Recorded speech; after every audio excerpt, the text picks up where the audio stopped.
Manufacturing an LG Smart TV combines two seemingly separate worlds that are, in reality, interdependent. On one hand, there's screen production, which involves working with glass panels, microscopic layers, color filters, organic diodes, LED backlighting, and image control technologies. On the other hand, there's electronic assembly, where processors, motherboards, speakers, wireless connectivity, operating systems,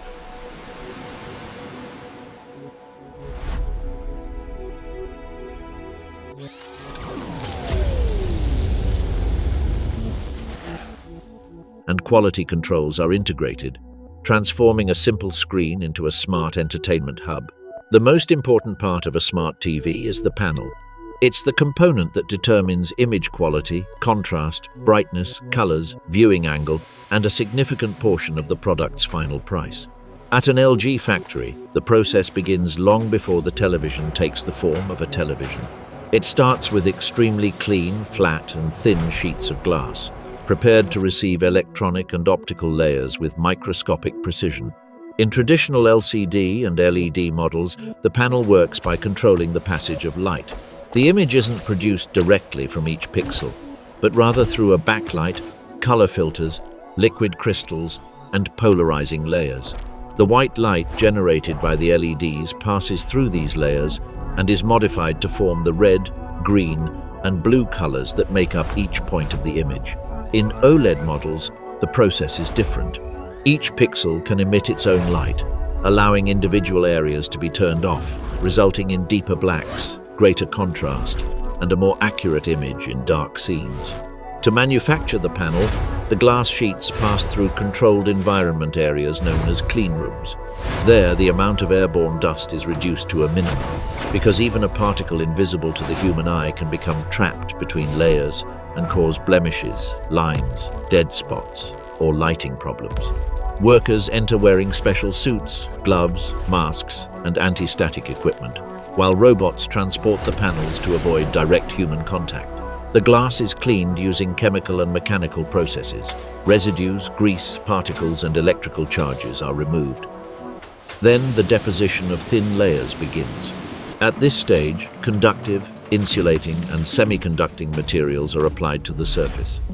These materials form an array of microscopic transistors that control each pixel of the screen. Simply put, each pixel needs to receive a precise electrical signal to turn on, turn off, or change intensity at the right moment. This coordination occurs millions of times per second. In a 4K panel, the screen has more than 8 million pixels. Since each pixel is composed of red, green, and blue subpixels, the actual number of controlled points is much higher. In an OLED panel, each of those subpixels must emit light precisely. In an LCD panel, each one must regulate how much light it lets through. In both cases, the industrial challenge is enormous. All these elements must function uniformly across a large, thin, and fragile surface. One of the most critical stages is photolithography. This process is similar to that used in microchip manufacturing, although applied to much larger surfaces. A light-sensitive layer is placed on the glass, a pattern is projected using special masks, and then the exposed areas are revealed to form tiny circuits. These circuits are the electrical pathways that will control the screen. The process is repeated several times because the panel requires multiple superimposed layers, color filters, polarizing layers, and, depending on the model's technology, light-emitting materials or liquid crystal structures are then incorporated. In OLED panels, organic compounds capable of emitting light when they receive an electric current are deposited. These materials are extremely sensitive to humidity and oxygen, which is why encapsulation is essential. If air or water vapor enters the panel, its lifespan can be reduced, and dark areas may appear. Encapsulation seals the panel to protect the internal materials. Special adhesives, ultra-thin barriers, and controlled curing processes are used. At this stage, the screen doesn't yet resemble a finished television. It's a fragile piece of technology, without a casing, speakers, an operating system, or an external structure. However, it already contains the foundation of the image. Then come the first tests. The panel is connected to diagnostic equipment that sends electrical signals and image patterns. White, black, red, green, blue, gradient, and high-contrast backgrounds appear. High-resolution industrial cameras check for brightness uniformity, the presence of dead pixels, blemishes, vertical lines, light leakage, or color differences between areas. Automated systems compare each panel to reference values and classify the results. Panels that pass the tests advance to the next phase. Those with minor defects can be corrected through electronic adjustments, recalibration, or localized repair, depending on the type of fault. Those that do not meet the standards are discarded or allocated to other internal uses. Screen manufacturing demands very high precision rates because any error becomes obvious when the user watches a movie, a sporting event, or a dark scene at home. In parallel, other optical components are prepared. In LED televisions, the backlighting is mounted with LED strips or arrays located behind the panel or along the edges. Locally, dimmable screens use independent lighting zones that turn on or off to improve contrast. Diffusers, optical guides, and sheets are placed over this light to distribute the brightness evenly. The function of these components is to prevent excessively bright spots and ensure that the light reaches the entire surface uniformly. Once the panel is manufactured and tested, it is protected with temporary films to prevent scratches and contamination during domestic transport. From that moment on, the screen ceases to be merely an optical component and begins its transformation into a finished product. The next step is to integrate it with the electronic structure that will give it intelligence, sound, internet connectivity, and the ability to process images in real time. The electronic heart of the smart TV is the main board. This board contains the image processor, memory, connection modules, HDMI, USB, and Ethernet ports, audio circuitry, and the operating system controller. In LG models, the smart software is integrated with a platform that allows access to streaming applications, menu navigation, feature updates, and communication with other home devices. Manufacturing the board begins with a printed circuit board (PCB). This base consists of layers of insulating material and copper traces that connect all the components.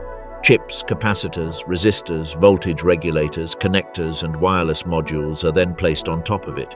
Most of these elements are assembled using automated placement machines. These machines take tiny components from reels, position them on the plate at high speed, and place them with an accuracy of fractions of a millimeter. Before the components are placed, the circuit board receives solder paste at specific points.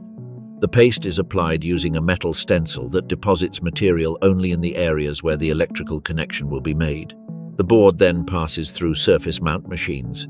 Each component is placed in its designated spot, not yet permanently soldered. Next, it enters a reflow oven, where the temperature is raised in a controlled manner until the solder melts. As it cools, each component is mechanically and electrically bonded to the circuit. The assembled board is inspected with automated cameras. The system checks that no components are missing, that they are not rotated, that the solder joints do not bridge traces, and that the parts are aligned. Some boards also undergo X-ray inspection, especially in areas where contacts are hidden under chips. If an internal solder joint fails, the television may malfunction, lose signal, restart, or display image problems. In addition to the main board, the television needs a power supply.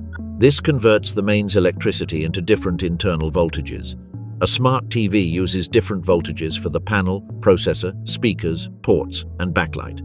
The power supply must be efficient, stable, and safe. Therefore, it includes transformers, filters, fuses, overload protection, and voltage regulators. A failure in this component can cause blackouts, buzzing, overheating, or damage to other components. Another key component is the panel controller board, known as the T-Con, in many LCD televisions. Its function is to translate the image signals from the main board into precise instructions for the rows and columns of pixels. In OLED televisions and advanced models, panel control can be integrated into more complex systems, but the general principle remains the same. The processed image must reach the panel in the correct order, frequency, and voltage. Physical assembly begins when the panel is placed on an assembly station. Robots and specialized operators manipulate the screen using suction cups, robotic arms, and padded supports. The panel's fragility necessitates careful control of the pressure applied with each movement. Even minimal twisting can cause internal cracks or damage invisible layers. The chassis, or support structure, is installed on the back. This component can be made of metal, reinforced plastic, or a combination of materials. Its function is to provide rigidity, support the panel, house the electronic boards, dissipate heat, and allow for the attachment of the outer casing. Modern televisions are increasingly thinner, so the internal design must utilize every available space. Next, the speakers are installed. Although many televisions are very thin, the sound system remains an important part of the viewing experience. The speakers are designed to direct audio forward, downward, or to the sides, depending on the model. Some televisions include internal acoustic chambers, resonance channels, or processing systems that simulate surround sound. Each speaker connects to the audio board and is secured with screws, clips, or integrated brackets. Next, the connectivity modules are installed. The television needs Wi-Fi antennas, Bluetooth, infrared receivers, or communication systems with smart remote controls. These antennas must be located where the casing doesn't block the signal. The physical ports are also installed: HDMI, USB, antenna input, optical output, Ethernet, and other connectors depending on the model and the target market. The operating system is loaded into the internal memory. This stage includes firmware, base applications, menus, regional settings, language support, power settings, and smart features. The software is a crucial addition. It controls the entire experience, from powering on to image calibration, internet connection, switching sources, compatibility with streaming platforms, and future updates. Once the internal components are assembled, the back cover is attached. This piece protects the components, improves aesthetics, and helps channel heat. The ventilation design is important because the processor, power supply, and backlight generate heat. In slim models, heat dissipation is achieved through metal plates, discrete grills, and internal heat distribution. The goal is to keep the TV stable for hours of use without noisy fans. The front bezel also serves a technical function. Although it visually appears to be just a decorative border, it helps to secure the panel and protect it from lateral impacts. In high-end models, the bezels are minimized to create the illusion of a floating image. This necessitates the manufacture of a more precise internal support structure, as there is less material surrounding the screen. The table stand or mounting system is prepared separately. Some bases are made of metal, others of reinforced plastic. They must withstand the weight of the television and keep it stable. In larger models, the base is designed to distribute the load and prevent vibrations. Each component is tested to withstand tilting, movement, and stress during normal use. The final stage at the LG factory transforms an assembled television into a market-approved product. The first step is the initial power on. The television is connected to a test station that simulates real-world use. The power supply is checked to ensure it is functioning correctly, that the panel is receiving a signal, that the operating system loads without errors, and that the internal components are communicating with each other. If a board is unresponsive, a module is missing from the system, or the panel displays unusual lines, the unit is sent for diagnostics. Then the image test begins. The television displays specific patterns, completely white, black, grey, red, green, and blue screens.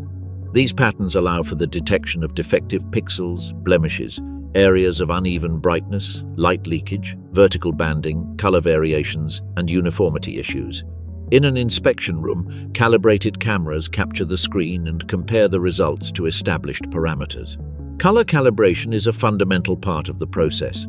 Each panel can have slight manufacturing differences, even within the same model. Therefore, brightness, contrast, color temperature, gamma, and white balance are adjusted. The goal is for the image to approach a defined standard and for colors to be consistent across different units. In high-end models, this calibration can be more demanding, especially to achieve better accuracy in movies, sports, video games, or HDR content. HDR, or High Dynamic Range, requires specific tests. An HDR-compatible television must display intense bright areas without losing detail in the shadows. This involves checking peak brightness performance, contrast, panel response, and the processor's ability to interpret image metadata. In OLED televisions, the ability to turn off pixels to produce deep blacks is evaluated. In advanced LED televisions, the performance of local dimming to illuminate only the necessary areas is examined. Motion is also tested. Modern televisions process fast-paced scenes, video games, sports broadcasts, and movies with varying frame rates. The factory uses motion sequences to detect drag, flicker, delays, image jumps, or artifacts generated by processing. The image processor must improve smoothness without distorting the scene or creating unwanted artificial effects. The next stage checks the sound. The speakers emit test frequencies, bass, mid-range, and treble tones. The station's microphones detect distortion, vibrations, channel differences, and internal noise. The volume is also checked to ensure it responds correctly and that there are no loose parts inside the casing. A slight hum or vibration at certain frequencies may indicate a poorly adjusted speaker or a loose plastic part. Next, the physical connections are tested. Each HDMI port must receive a signal. Each USB port must recognize devices. The antenna input must receive correctly, and the audio output must function according to specifications. For models intended for different markets, the tests may vary because not all countries use the same transmission standards or connectors. The manufacturer adapts software, language, plugs, energy labels, and manuals according to the sales region. Smart connectivity is also checked. The TV connects to a test Wi-Fi network, detects a Bluetooth signal, responds to the remote control, and accesses basic operating system functions. This is not about manually navigating through all the apps, but rather verifying that the essential modules are working. The system should power on, load menus, switch sources, open the smart platform, and receive commands without abnormal delays. In some quality control processes, accelerated aging tests are performed. Certain units are left powered on for hours or undergo temperature cycles to verify stability. The goal is to detect faults that don't appear in the first few minutes. A weak component might function when powered on but fail after warming up. That's why selected units are subjected to more demanding conditions than normal use. Once a unit passes inspection, final cleaning is performed. Temporary films are removed, dust residue is eliminated, the surface is inspected, and new protective packaging for shipping is applied. The screen is covered with protective sheets, foam corner protectors, and materials designed to absorb impacts. Televisions are delicate products, large, thin, and with a vulnerable front surface. Packaging must protect them during storage, loading, shipping, ground distribution, and handling in stores. Accessories are included in the box. Depending on the model, these include a remote control, stand, screws, power cord, manuals, quick start guide, warranty information, and adapters. Each item is placed in a specific compartment to prevent damage to the screen. The box is then sealed, labeled, and weighed. The final weight also serves as an indirect control. If a stand, cable, or accessory is missing, the discrepancy can be detected automatically. From the factory, the smart TVs travel to distribution centers, ports, regional warehouses, and finally to stores or direct buyers. A television that began as treated glass in a clean room ends up as a product ready to be plugged into a home. Between these 2 points are dozens of processes: coating, photolithography, electronic assembly, soldering, calibration, image testing, acoustic inspection, software verification, and packaging.